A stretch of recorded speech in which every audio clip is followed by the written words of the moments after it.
Jean-Marc m'encourageait sans cesse à investir, à sécuriser notre avenir. Sous son impulsion, nous avons investi dans l'immobilier, achetant plusieurs biens pour assurer notre sécurité financière. Malgré cela, un détail étrange persistait dans notre vie.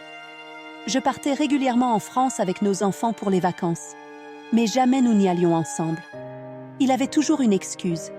Il me disait qu'il n'avait plus de famille là-bas, qu'il n'avait aucune attache, et que cela ne servait à rien d'y aller ensemble.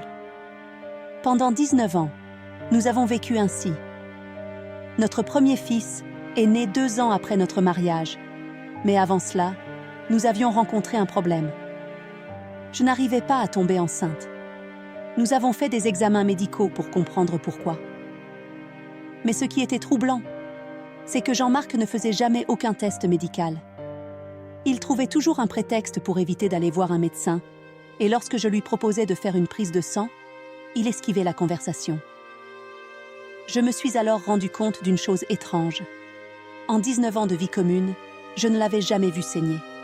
Jamais une coupure, jamais une blessure, jamais une goutte de son sang n'avait été versée devant moi. C'était comme s'il cachait quelque chose, comme si une partie de lui m'échappait totalement. Et pourtant, malgré toutes ces anomalies, je n'ai jamais osé poser les vraies questions.